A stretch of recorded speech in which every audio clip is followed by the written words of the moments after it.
you could pull up to the most beautiful house and you're like, wow, this is great. But you walk into it and you're like confused because you don't know where to go. That's when a project to me fails. A home needs to be able to flow. It needs to be beautifully executed through floor planning as much as it does from the outside.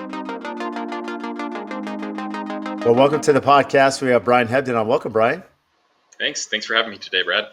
So looking fresh as always. Brian is owner principal of Hebdon Studios, and we'll get back to the project you and I did recently that we just finished. But walk me through Parade of Homes. I was able to take my kids up there to Utah, and I went to one of my favorite homes of the entire tour, which is yours, and it was great to see you. Well, I hope that it was your favorite home. I know there's bias with some of your buddies that you've got. It's fun to actually run into you and hear your backstory, even with what your connections here at Utah, because we get to work with some of your cohorts, right, that we're Yeah, going to school together with, right? So I know there's a little bias there, but there's no, some bias, but it's yeah, all good. that project was a blast. It's not really a secret or anything. So that home was owned by the owner of Crumble Cookies, Sawyer. Phenomenal client. Let me put it that way, just to start. He is amazing to work with. One that really trusts the process, trusts his designers, and trusts his builder. So it was very refreshing because he would let us go through the process, and he just trusted that process to ultimately end with a great result. So I met Sawyer probably 3 or 4 years ago. He was buying a home, so I interviewed with him as he was talking through the process of buying that home. And we've done a number of projects together now, but he bought this home, I think it was like back in 22, and he interviewed with us, decided to move forward. So we introduced him to the builder, we introduced him to his interior designer, his landscape architect, through that whole thing. So it was almost fun because I was able to select the team that I was able to work with. And what started as a remodel of a home, and early on you think, oh, okay, so it's just going to be a simple remodel. Simple remodel, I mean, the builder and I talked at some point in times of it would have been easier to probably tear the house down than it would have been Right. to remodel it, right? I'm sure you've had those experiences where you've done a remodel and you've done enough to it where you probably could have just torn it down and you would have saved a little bit of money. But the process itself of doing a remodel was actually for him really fun and exciting because the transformation that starts with a remodel, there's always something great about the before and after, and just seeing what was and what it became was fantastic. So we worked with him through that remodel, which turned out great, and it was supposed to actually be in the Parade of Homes last year, but we put a pause on it because he was able to get the land, sort of the inklings of the land becoming available next door. He initially hit up the homeowner of that particular piece of land earlier, but it wasn't available at the time. And then it became available last May. And so we had to go through a very quick design process of the detached, what people reference as a wellness center, the leisure building, a guest house. And we did that in a month and a half of design from start to finish. It's And then crazy. the build started in August of September-ish, and with 10-month build for a 6,500 square foot detached sort of wellness guest house. So I want to start here because, I mean, a lot of us hear the term renovation and remodel, and I feel like this is kind of a simplistic presentation, Brian, because I walked this house and it's nothing short of spectacular.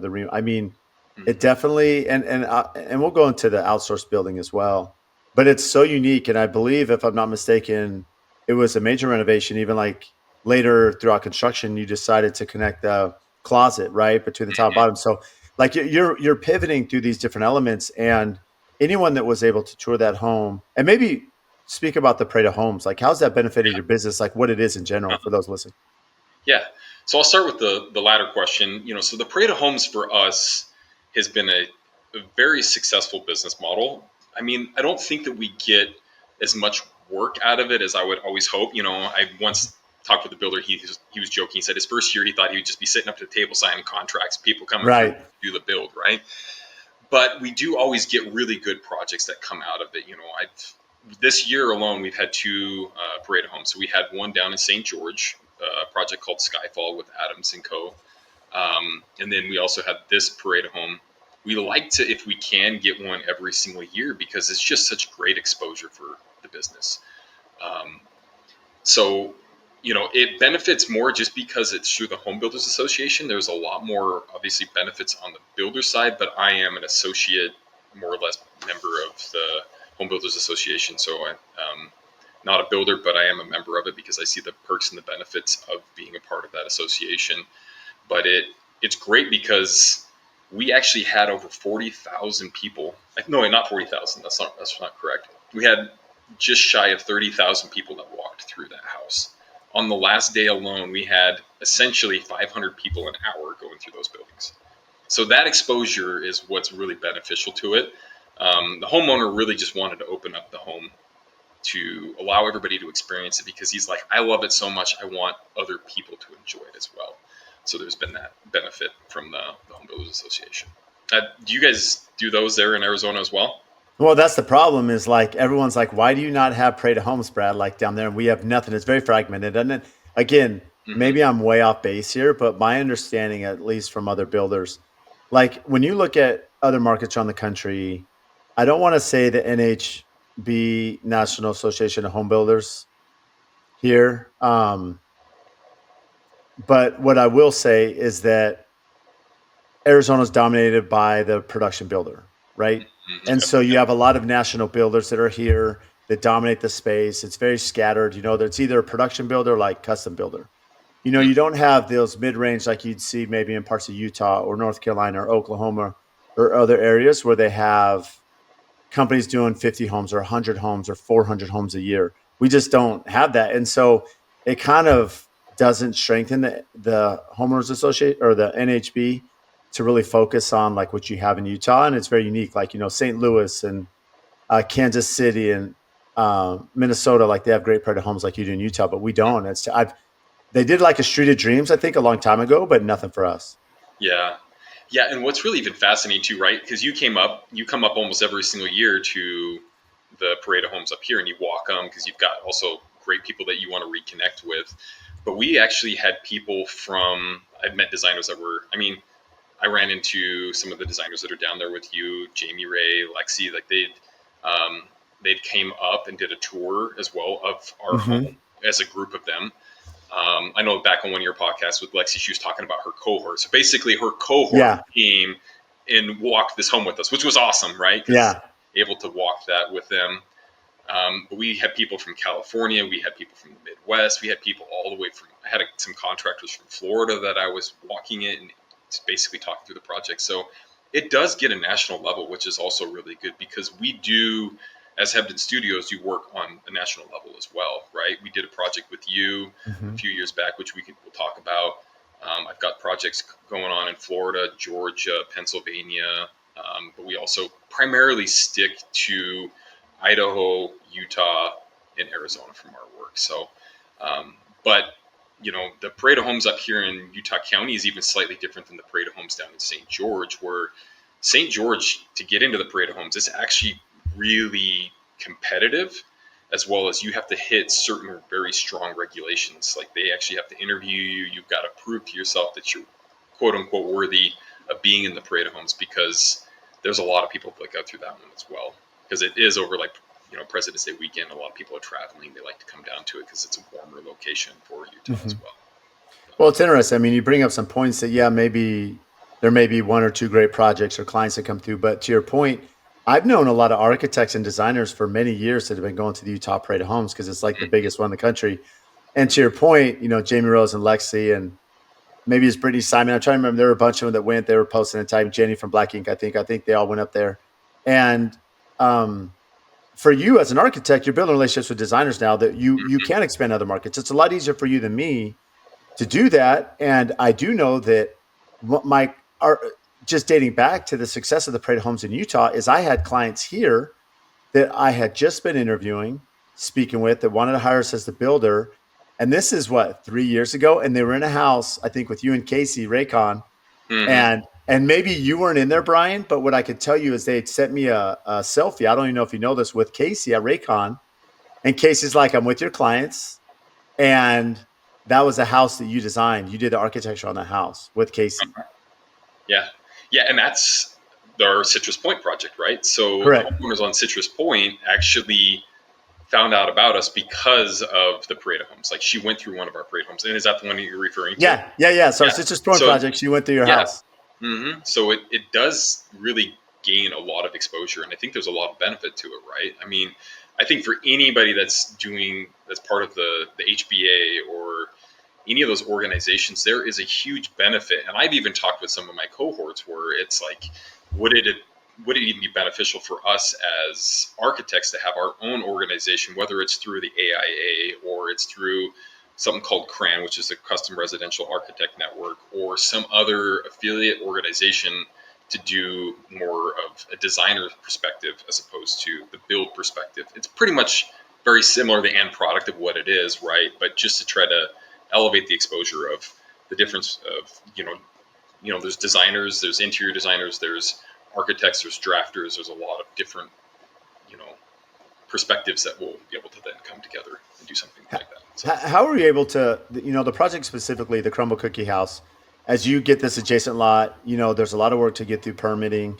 How are you able to work with, I don't know if there's a HOA, so maybe just from the project itself, my understanding is, and again, I met DivFit who did the gym there, Mm-hmm. and Mm-hmm. I posted that. I had so much feedback from the gym they did, and he's going to come on the podcast, Yeah, yeah. Stu. But the point being is that this is, walk us through the vision of what that is as an extension of the house. How difficult was that to get approved, being that this is a lot probably for a home and it's not really a livable residence? It's kind of like an Mm-hmm. entertaining space, if I'm not mistaken. Yeah. And then how you were able to fast track that because you're dealing with winter climate, you're dealing with a lot of things that maybe Mm-hmm. we're not in Phoenix that we're building year round, and you're able to fast track this in time for the Parade of Homes. So I'll actually take you back to the remodel to even answer some of those questions because we have to go take a few steps back and look at the remodel. So as part of the design process for this house, we actually started first by doing a LiDAR scan of the home because we had record drawings, but as I was walking through the home, the record drawings never perfectly matched the existing build conditions, right? So what we do with any major remodel is we actually work with a third-party company called Nordatech, and they even do work, outside of Utah as well. We've had them scan other places, but essentially they go through and they do a LiDAR scan. It's very similar to a Matterport, but it's a Matterport on steroids because they even do a drone fly on the outside. But they walk through, instead of a little camera, they actually have a chest harness. They have like basically a back harness and it goes up and over their head. They walk through the entire home and they scan everything. So that then produces a point cloud that they are then able to give us a three-dimensional model in a software called Revit that we use, which is, Mm-hmm. what sort of a buzzword there, about a decade ago of what's called BIM, Building Information Modeling. Right. We use Revit, and they they build that Revit model in our template file. So then we can go through and analyze, do construction drawings, all of that. But really to start, what we do with that is able to help the client visualize what it's going to look like. So we'll do full 3D renderings. We created an HOA packet that was then submitted. We actually, because of the exterior materials that were used on this home, we had to get their approval of that material because it's a black slate from a company called Cupaclad, and that slate comes from Spain. So we needed to get their buy off on it because they had a regulation in their HOA guidelines that says that the home has to have 70% stone. So we needed to prove that it was stone. The original home was 70% stone, and then it had wood on the outside of it as well, which is a whole other story that we did get that approved. But ultimately, during the design process, the wood went up, and the homeowner was like, I just don't love it.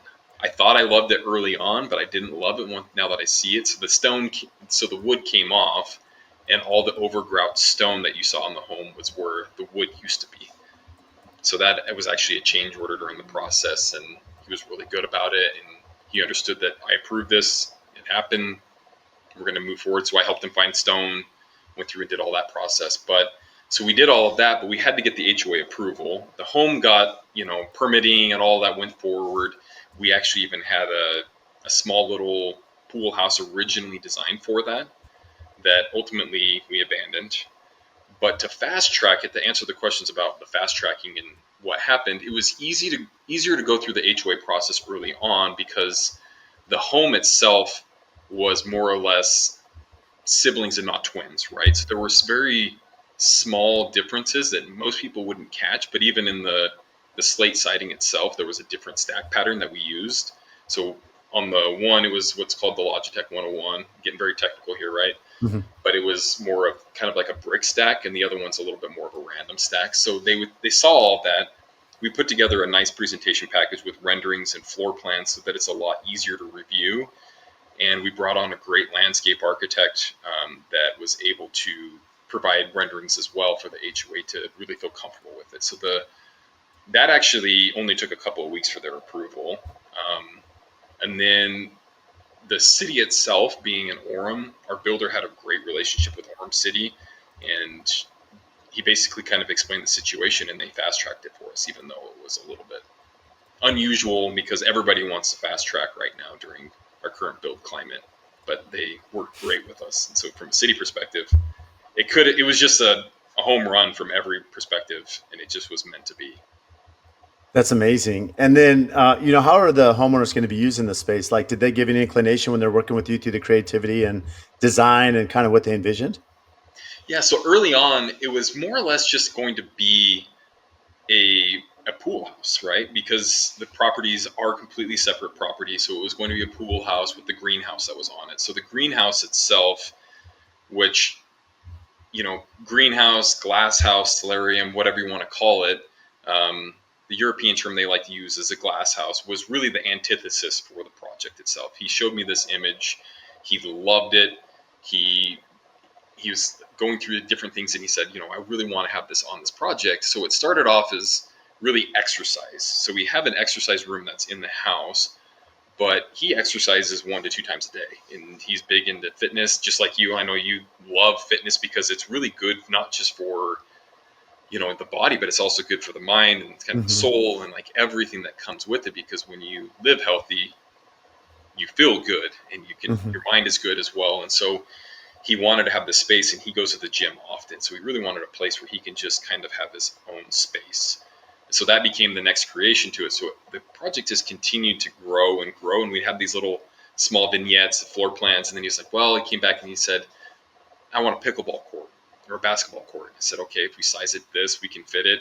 So it just kind of continued to grow to the point where I was like, this is getting big enough, Sawyer, that it's too big to be considered a detached structure now on a property. So we had to put a bedroom into it in order for it to be considered a legal dwelling. So Right. there's Yeah. actually one bedroom on it, and he's never yet consolidated those properties because it is still two separate parcels. Hmm. And that was partly why when I told him, I said we needed to have these as two separate parcels because the structure is too big.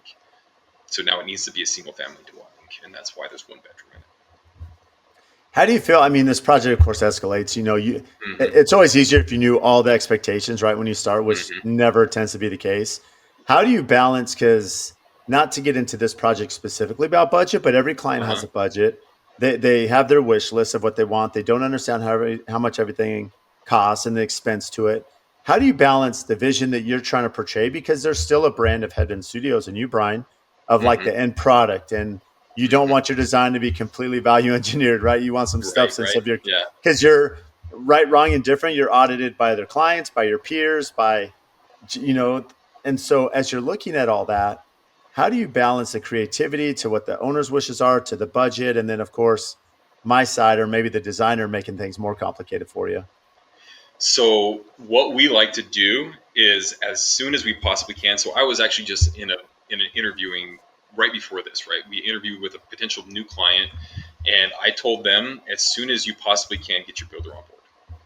Because if we can get all three of us, right, you get your builder, you get your designer, and you get your architect on board early on, a lot of those sort of concerns about budget, those concerns about the process, we can solve a lot of those really early on. Because if we've got a client who says, I want to build, let's just make an easy number, a 5,000 square foot home for $2 million, is that feasible?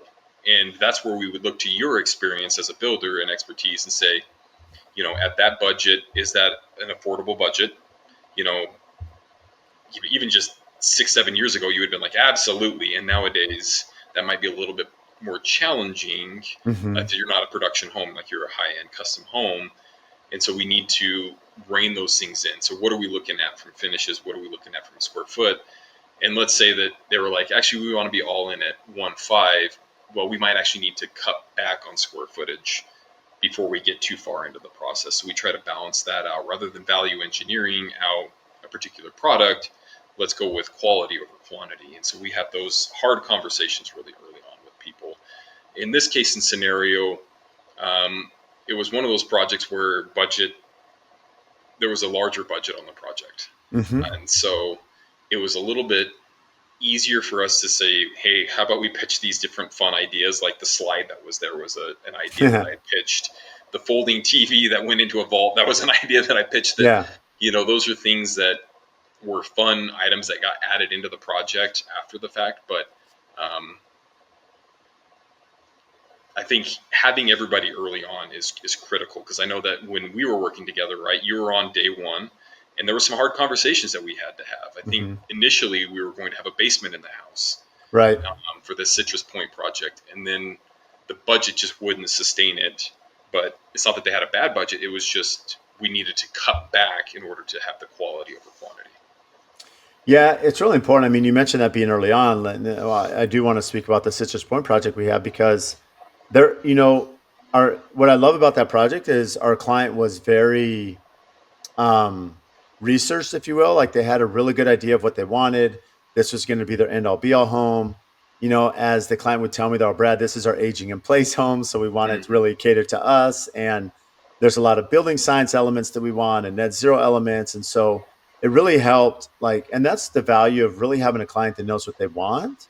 It helps you and I to really kind of understand their vision and then take them there. And then to your point, being early on that chemistry between, you and I and, um, Tammy, who's on for the designer, we can come up with budgets because all these things always come down to budget. Because even if a client, sometimes we get those clients, Brian, that, yeah, they may have a little bit more flexible budget, we'll say, there's Mm-hmm. still a limit to that on Oh, absolutely. whether, the area, the market, comfortability that they're willing to spend. And so you have to really have that team because, in fairness, I don't do architecture. I don't do design. I mean, you you do the architect, but you're not pricing. You don't have an estimating department pricing this out every day like the builder. And so you need that sounding board, as do I, to make sure, hey, these details are going to work and they're going to, sustain over time. And I'm not going to have a bunch of callbacks. You're not going to have a lot of issues as we go through design. And so there's a lot of coordination between all of us, even outside the client. Mm-hmm. Absolutely. Yeah, absolutely. What makes a project successful? When you look at the beginning, outside of having the team together, Mm-hmm. and you don't have to say any names, but as you think about your experience working with different builders or architects, and or designers, and maybe I'll pick on the designer a little bit Mm-hmm. because in my experience, Brian, it's kind of 50-50 in the sense that a lot of architects are great with interior designers. Mm-hmm. Like they coordinate, they collaborate, and then I've worked with half of them that are very combative because this is my design. The designer's taking too much of impact. They're changing my look. How have you been able to balance just the design aspect when you do have someone else there that's not really a competitor, but they're like, they may Yeah, be expressing everybody's different opinions. trying Yeah. to Yeah. put their own, not necessarily a spin, but a creative aspect to the project, right? And Correct. so, Yeah. that is a hard one, because at times when we've worked with some designers where I feel like we mesh very, very well. And then there's been times where we've worked with some designers that I wouldn't call it combative, but it's also feels like who wants to be up to bat, or who really wants to take lead on this particular project, right? Where we get into things where it might be floor plan design, where, for example, we can use Tammy as an example, right? Because Tammy is also a floor plan designer. She Mm-hmm. does phenomenal projects, and she does a lot of, balancing symmetry and flow. And so on that particular project with Citrus Point, it was really, we had to have quite a few coordination meetings with her just to make sure that we're doing things. So we would drop the plans, we would send it to her ahead of time, and we would make sure that it was working really well for what she was wanting. So I think it's really ensuring that there's one, we kind of have to put our egos aside, right? Like, we all want to do great work. And I don't really feel like personally I'm really an ego person. But I definitely want to make sure that a project's great. But I also like to set people aside and be like, this isn't about us as designers. So we've got a client that we're representing, and we really need to do what's best for our client. So we might want that pretty image that comes out that's in a photo shoot or whatever it is. But if that pretty image means that we're sacrificing something for the client, it's not worth it. So we have that relationship conversation really early on about talking through.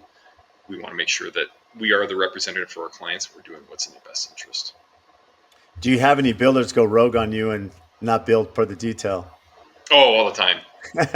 Yeah, I actually have one project, and you don't need to name names or locations, but it was one that I pulled up, and I was quite distraught because Mm, it didn't even like the colors were completely different than what was selected, and the hard part was is it was actually all originally approved by an HOA.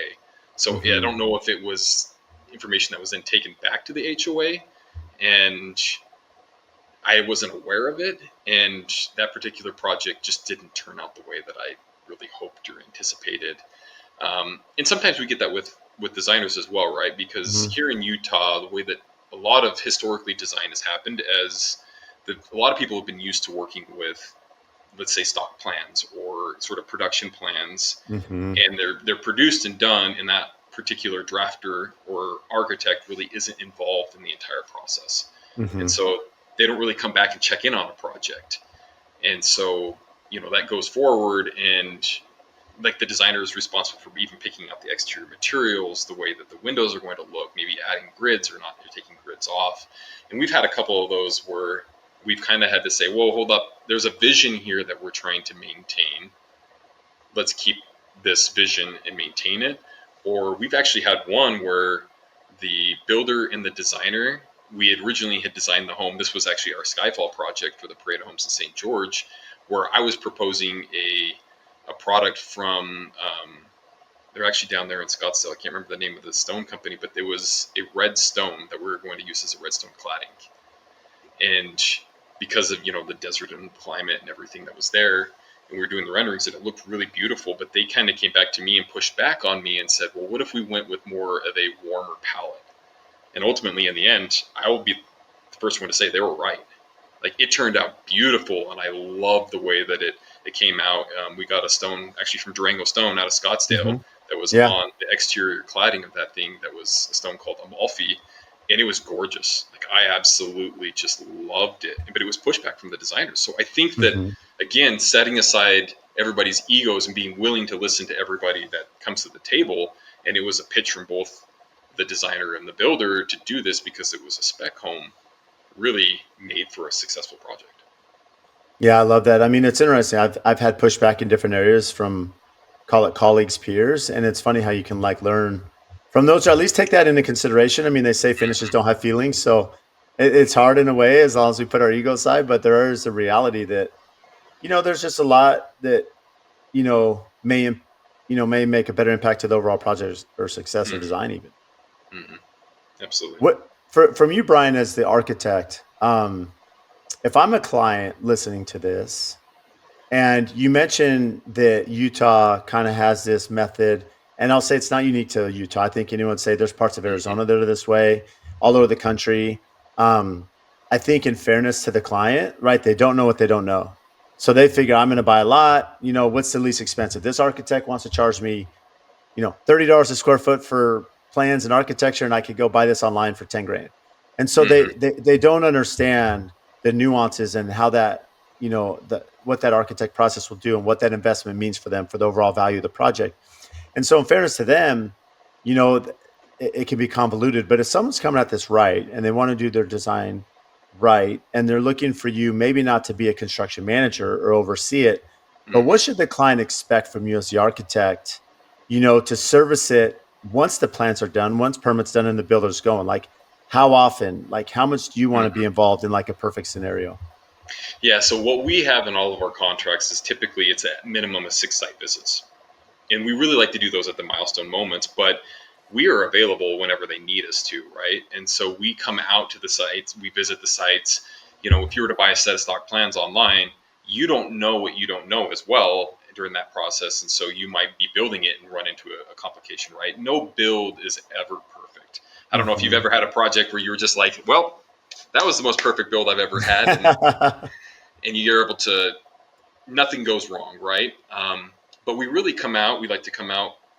Well, first and foremost, before the process ever starts, we come out and we walk the lot with them. We will not design as much as we possibly can without ever having walked the lot. Now, there's sometimes where walking the lot definitely doesn't really work out if it's too far away, or we've had dead of winter and you're trying to walk through 6 feet of snow and it just doesn't work. But we walk the lot and we try to help them walk through the process. But what we do during our process is we like to make sure that everything is understood. So when we have a project kick off, we want to walk the lot with them, ideally walk it with the builder so we understand the nuances of it. A lot of people don't understand it, but most jurisdictions are all moving toward it. But we have to have a full survey of that lot, right? With topography, property lines, easements, utilities. A lot of people don't know that needs to be done. So we need to identify all those elements. And then the other one that's really unknown is a geotechnical report. So what are the soils like? What needs to, so they go out and they do borings, they do an analyzation of that soil and tells you what your bearing pressures are, what the soil is going to look like, where you've had groundwater. We actually had a project right now that we've hit groundwater and we've had to change our sports court because of that groundwater, where we thought it was deeper than what it was. And so we'll go through all of that, but we take that information, we model our entire site in 3D, the topography. We want to ensure all the views are available and are done correctly. And then that process then takes us all the way through to the very end, where when we walk through the home and we're making sure that that view is what we were actually hoping for. And so we'll walk through at the framing time, ensuring that the framing's done correctly. We've caught things that are little things where door swings are going the wrong direction or things weren't sized correctly. But for the most part, most of our builders always do a fantastic job. They always really do. There are every now and then a couple of those ones that, whether it was just a bad project or it just didn't go over right, things weren't done well. But for the most part, we've always had the opportunity to work with great builders. And so, we're walking through it at those different milestone moments of framing.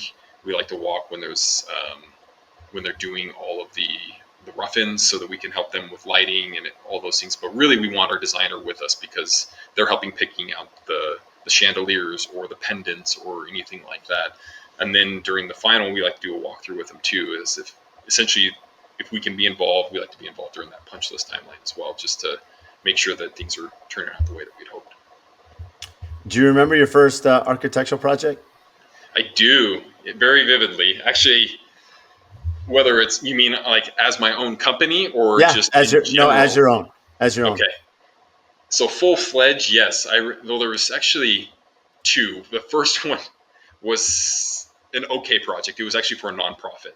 So what I was trying to do is I was trying to get, so my background is actually in commercial architecture. So from 2010, when I graduated with my undergrad, to 2018, I worked in commercial architecture, but I did a Mhm. little bit of sort of like freelancing here and there on the side. I was trying to be a good person, a good citizen, and doing more or less like a pro bono style thing with my own self. There was an organization called the 1%, which you Mhm. would take 1% of your total time and sort of turn it over to um, nonprofits and do work with them. So I did a little home on the side as part of it. I wasn't actually like formally a member, but it was sort of like I loved the vision and the goal, and I think I was in there, but I didn't really sort of be part of the formal group. But I did a nonprofit, and that was a great learning opportunity for me. I was really young, fresh out of school. But the first project that I ever fully did was this home in this little rural community. And it was the first introduction that I actually had to the builder who we did a parade home with Robinson Home Builders. Hmm. And that project was great because this particular homeowner, she connected me with so many people, and to this day, like you see her and you hug her, she's almost like grandma now to me. Like just love her mom, like a second mom. Like I just love the woman. And it was this little home. It was about, I want to say it was like little Utah little, right? It was like 38 to 4,000 square feet, but it was cute and quaint, rural, overlooks all these farms and everything. But we actually had what was called a rock party, where as they were excavating, there was so much rock on that property that we harvested all the rocks. I was out there harvesting rocks with her grandkids and her kids, sizing them. We had a little size meter to basically find a 4-inch stone, and that whole entire home was clad with the rocks from the lot. Wow. So it was a very like personally invested home, and it was early on. It gave me some of the best connections that I've had for the builders. That's where we met Robinson Home Builders, who the parade home was with. That's where we kicked off, really where my company started, because I was kind of a little bit of a freelance on the side, and that's really what made me lead to starting Hebdon Studios. Hmm. Was it originally planned to be cladding with the rock, or did that just like So what originally, changed for them to add on? I think it was just originally planned for just stone on the exterior. And she said, yeah, we got a lot of the stone. So we kind of thought it was going to be that. And then as we were excavating, we really found a lot of the stone. But I Hmm. think the builder ended up, in order to get enough of it, he had to go excavate a little bit more in some of the other areas in order to find some more, because there just wasn't quite enough on the house. Yeah, that's a Yeah. pretty cool story. I mean, everyone's Yeah. gonna love that from a carbon footprint standpoint. It's just you're Yeah. harvesting right Yeah. there on site, right? And from a carbon footprint, you're definitely, because you're not importing anything. Right. Yeah. It's all there on site. We had to wash it, do all of that. But what I really loved about it was just the sense of community for her grandkids, because she actually has grandkid rant, or what is it, grandkid camp, and the kids all come out, so they can Oh all feel wow. like they have this sort of connection to grandma's home because they were there picking out the stone. Yeah, And so that's it cool. just is also, you said uh, materials don't have feelings, but Yeah, materials generate feelings for some people, right? they do. So there's this emotional connection, and she actually, to the point where she was a member of the Church of Jesus Christ of Latter-day Saints. She actually had old what's called a sacrament tray that were from the early pioneers that ended up being turned into stained glass windows. Oh So wow. she had stained glass windows from old pioneer homes that she incorporated into this um, particular home. So it was just the richness of that home was just quite beautiful. Hmm. Just her heritage that she infused into the house itself. Yeah, and what's interesting, I mean, instead of asking, how challenging you had a commercial background. Hmm. What do you feel that commercial background? How has that played a role in maybe your success or expertise into, building Hebden to what it is today? Yeah, I think what it has done for me is it's helped me to alter my normal process. So part of our process of what we do is we tell people we have to have that survey early on. And because my background was actually in pre-design services, we did a lot with early conceptual visioning. So we'd go in and we'd print off what's the normal size, what is sizing of this particular space need to be. So I sat down. There's an organization called DFCM, which is essentially a state organization here in Utah that I would help create guidebooks for offices or all these other things. And so we'd help to define what a space size would need to be. But part of our pre-designed services is we would get all these spaces that we need, and we would cut them out in little blocks, and we would lay those out with our clients. And I even still do that today, because what I can do in a 45-minute session with my clients is so much faster than trying to sit down, listen to them, and then start drafting floor plans. And Right, so right. we print off at an 1/8 scale. We have laser cut blocks that says like living room and kitchen and Hmm. pantry. And we tell people that these are general scales, or maybe that medium scale. They're not small, they're not overly large, but it's more about talking through the process of how do you live your life. And when you come through the front door, what do you want your guests to experience? When you come through the garage door, because we don't go through the front door, right? We go through the garage or a carport or whatever it may be. How do you want to experience that home? Do we want to also, isolate certain spaces that need to be considered retreat, as if the primary suite is more of like a retreat space? We isolate it off with quiet space, and we try to show them programmatically where's quiet, where's noise, where's retreat, where's work. And so we go through all of those, and those are all things that I learned as part of my commercial background, is how to do space planning. And so I think that was why Tammy and I connected so well when we went through our process, because she's a space planner. I love space planning, because I tell all my clients a successful home, you could pull up to the most beautiful house and you're like, wow, this is great. But you walk into it and you're like confused because you don't know where to go. Yeah. That's what a project to me fails.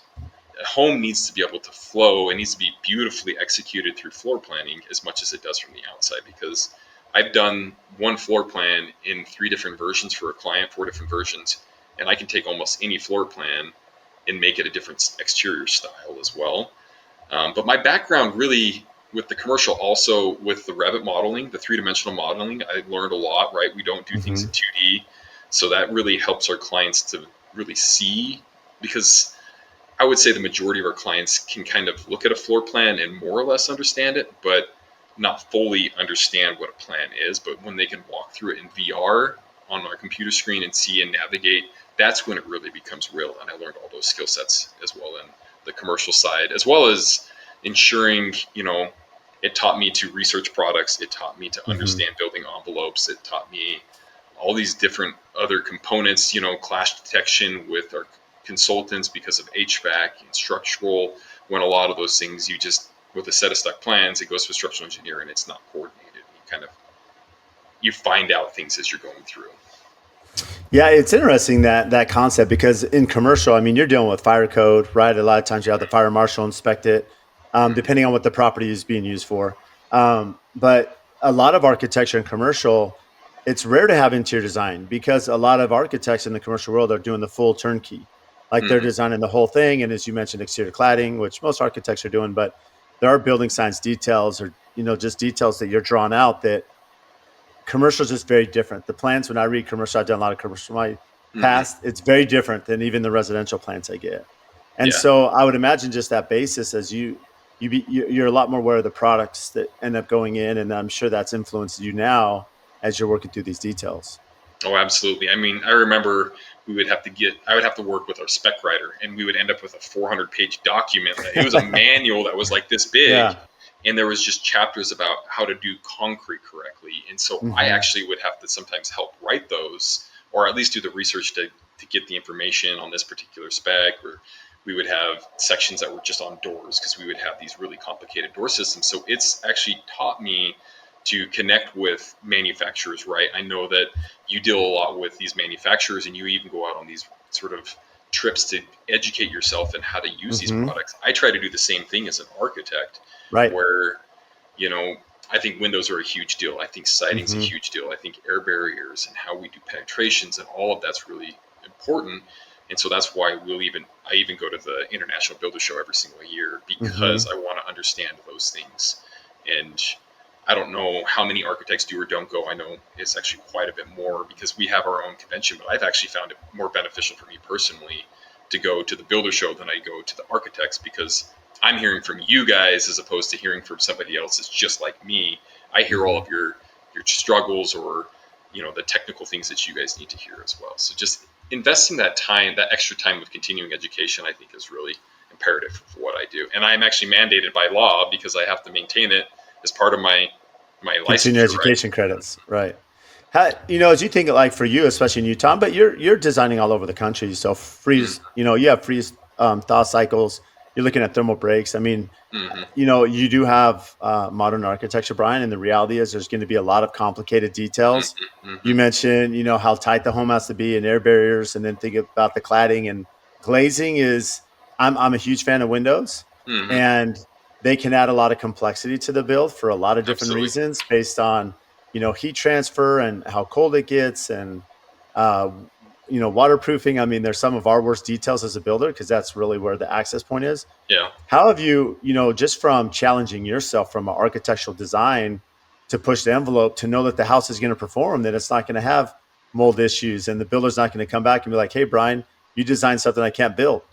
Yeah. Well, and honestly, one of the hardest things for us as architects is there's a lot of unknowns, because Mhm. we may design around having this be like an all aluminum system that's almost designed, like we might use an aluminum, not to say storefront or curtain wall, but it's very similar to that Yeah, system yeah, from yeah. a technical side. But then you end up with a vinyl window that goes in, and those details are completely different.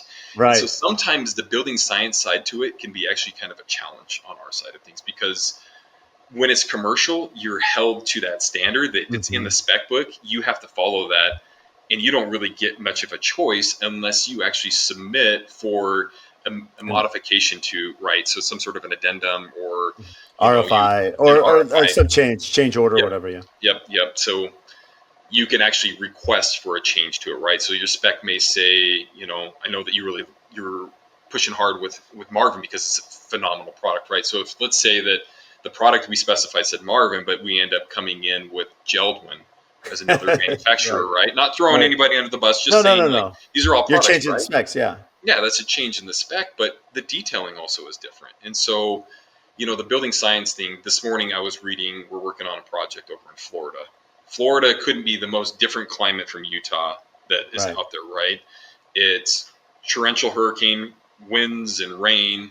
We get driving snow and freeze, and they have water details. They were actually building the entire home out of CMU instead of wood framing. And so I'm researching what's the best place for the insulation, right? Is that exterior or is that interior? How do we deal with water?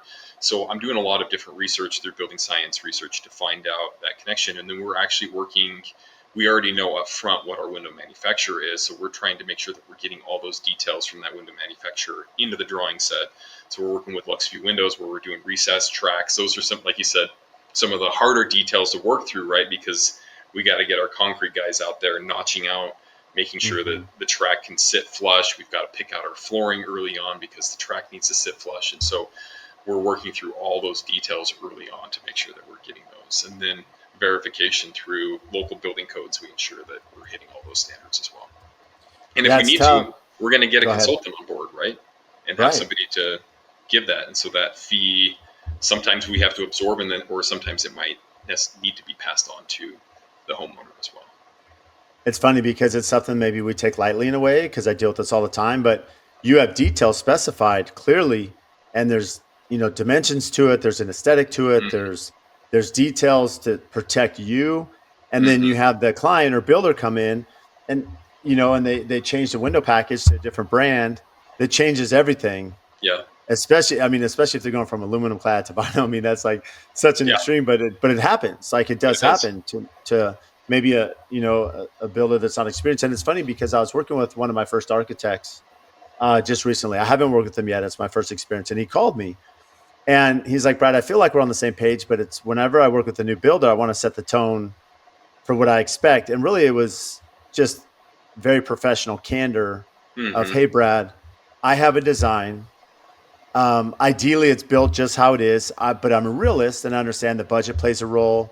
You have relationships with vendors and products, and like I'm amicable with that. But make sure you're communicating with me is really the core of the conversation. Of Mm-hmm. if you plan on changing my details or products or cladding or whatever it is, that we have a conversation. Just so either not that I need to push back, but maybe there's a reason why I spec'd it, or maybe Mm-hmm. there's or at least if anything, I can redesign, do an RFI, redraw it, do a detail for you because Yeah. at the end of the day, it's that communication, and sometimes it gets lost because budget always seems to play such a dominant role. Mm-hmm. It really does. Yeah. Yeah. And I think that as we're going through things, right, there is a level of which I also want to maintain and respect and know that you guys have your sphere of world that you work in, right? So, you're like, I don't design, but I also don't build. And so I like to rely on our builders too to know that they know what they're doing and they know how to put a build together as long as they've been around and it's somebody that we know and trust. So, like some of the builders that we've been working with now for 5, 6 years, we understand each other so well because we've been working together where I don't feel like I have to specify everything to the nth degree because I know their trades and I actually know some of their trades by name because I've worked with them enough that we've learned to have this balance of trust. And I can walk out on a job site and be like, okay, let's make some recommendations and maybe changing some things in the way that we're doing things here, or tell me why this is better so that I can also learn from you. So I think there is that dynamic duo of we can rely on each other to make sure that it's a successful project in the end, right? I don't feel like a builder should always have to follow, and maybe this is throwing myself, I don't know, under the bus or whatever, but I don't feel like an architect has to specify everything to the nth degree for you to build a home, right? Yeah, I feel like which is giving you important. some, yeah, gives you some artistic licensure on your side of things to do it the way that you know is right and has been successful because we may have seen it successful on one project, but you've also seen it successful on a different project in another way, right? What do you feel is most challenging just from an internal side, running your business? Honestly, because I'm such a small business, there's actually only a total of four of us, right? And Mhm. so it's not a very big company. It's the everything outside of being an architect that's the challenge for me, right? So it's like making sure that their proposals have gone out, the making sure that there's invoicing and all of those little marketings and that sort Mhm. of stuff. I could hire it all out and do all of that, but it's I basically kind of take care of those things a little bit here and there as I'm going through the process. So that's always been one of our challenges is that side of the business management aspect side of things because if you haven't learned anything, architects aren't the best business people. We're great at designing, but we're not the best at being businessmen or businesswomen, right?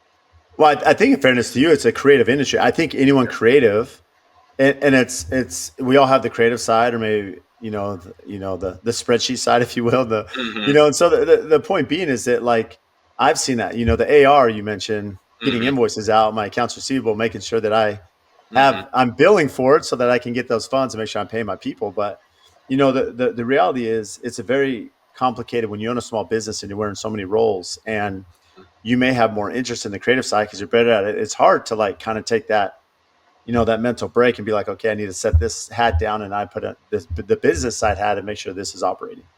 Yeah, and I think that I'm sure you've also hit this plateau or in this point where you're like, okay, so projects are getting to this point, right? And they continue to escalate and they get better and they get better, and then you get more and more project requests. At what point at the plateau do you decide to grow, to maintain, or to cut back? Yeah. And that's always a hard decision. And where do you go? And so that's been one that we've been trying to, that me personally been trying to figure out is where do I grow? Because our team has been a little bit larger than it is now, and it didn't really. I mean, income levels and the amount of work that the projects did, there was more of them, but I don't feel like the quality of work was also at that level. So we've actually made sure that if we didn't, as people may have left to go back into the commercial side because residential wasn't for them or any of that different aspects, that I haven't really replaced because I like the interaction with my clients and I like the interaction. And so that's one area that I don't know when you kind of hit that plateau. Maybe that's a question to throw at you. AFT was at one point smaller. Did you grow, and what made that decision for you to grow and be a larger company? It's a good question, Brian. And I wish I had like this perfect vision, like it was all planned from the beginning, and it wasn't. And I think that's probably the challenge, is like you're saying, as your brand has been built, Brian, and people are coming at you with these amazing projects. You Maybe it's because, and again, I don't have a scarcity mindset, but I'm a realist of the construction industry, that it goes through waves, right? And so you always have to be selling. And the thing was, as those job leads come in, and you don't want to turn them down, and maybe there is this, like, hunt, this hunt and release in a way, the sales have. But I think the reality was, I knew at my core I did enjoy people. I love to empower people. I love Mm-hmm. um, to see them, excel in their career. And so for me, it definitely was a decision, especially as a builder, that it would allow more opportunities, I think, for us to grow as a business if we kept hiring and getting the right projects to allow them to, have a little bit more freedom in how they can run their projects and build relationships with the designers and architects. And so I definitely was more of a people side, but I will say it does come with a lot of stress, because now Mm-hmm. you mentioned a lot of people. There's a lot of mouths to feed. That payroll, that business development arm has to always be churning. And so no matter how big or small, and it's no different than you, Brian, Right. we may have different struggles, but you're still every day dealing with things that are very stressful that impact you and your business, and you have to find balance. Mm-hmm. Absolutely. Yeah. For me, it's really interesting because people have always asked, like, how did you know when to start your company? Right. Or because having worked for somebody and then you go off on your own, that's a really really Big hard risk. decision to. Yeah, it's a big risk, and especially when I left, I had kids, right? I had kids, I had mouths to Mhm. feed, I had you know things that I had to take care of, mortgage, all that sort of stuff. And doing commercial side of things, which we still do, right? We still do commercial projects, and most of the time it's for our clients, it's for our builders. We'll do office buildings for our builders. We'll do some projects here and there on the side, like we're doing an office building for Casey over Raycon Construction, which so we'll do little things like that. But the moment that I knew I wanted to do residential was when I was standing on a site, and a husband and wife, essentially almost in tears, were hugging each other because they were so excited for what was going to happen, that I was like, I don't get this in commercial, right? There's a lot of board meetings. There's a lot of, executive decisions that have to be made where it's not personal. And for some people, that's why they avoid the residential side, is because of the personalities. But for me, it was one of those moments of, I want to do this. And then I also, I saw the hand of God in my life, just to put it that way, right? Where when I made that decision, things just fell into place for me. And, I left the company that I was at.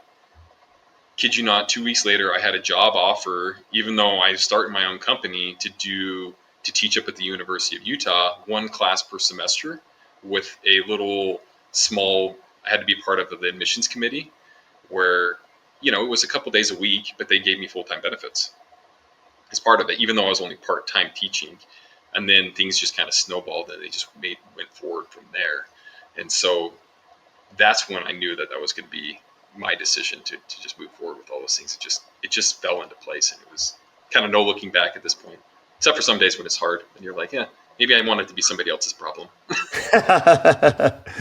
It's so funny how that works. But Brian, I mean, you've been amazing. For those listening, we've had a project together. I know we'll have more in the future. I've toured many of your projects. You've worked with many of my peers. You do a phenomenal job. Like, we had the best experience working with you and your team, and the end result speaks for itself, and the clients are incredible. And, it's fun to work with someone out of state because you were so mindful and caring and like very strategic and very open to conversation. And I don't think that's always common. So I commend you for that. I think it's a pretty rare trait, and it was a great experience. Well, appreciate that, Brad. Always somebody that I've looked up to. I've always loved going to, listening to your conferences. When our client was like, this is who we want to build it, I was like, kind of a nice little fist bump, because I've always been somebody that we've respected and looked up to, because your projects have always been phenomenal. So thanks for having me, and looking forward to those future opportunities that do arise and come up. So let's make them happen. We will. So for those listening, how can they find you? So you can find us at hebdonstudios.com. You can also find us on Instagram. Our handle is at Hebdon Studios. And so there's a connect on our website, or you can just send us a DM online. That's pretty much the only platform that we currently are on, just because amazing social media. It's the one that works. It's the one that works. It works for us. So. Well, thanks, Brian. All right. Thank you. If you get value from the show, please support us by giving a 5-star rating and review on whatever platform you listen to. And I also have a favor to ask. We've had some incredible guests that come on and share their wisdom, their knowledge about their business. So if you have friends or family members that could benefit from those episodes, please share it with them, as well as any other business owners that you're networking with that could get value from the podcast or certain episodes. Please share those as well. Again, subscribe, make sure you're following. Any questions that you have, topics. We've had listeners reach out about certain guests that we should have on the show. Again, brad.l@aftconstruction.com. Email me for topics to address, guests that we should have on, and even if you think you'd be a great guest for the show. So again, thank you for all your support, and we'll see you next time.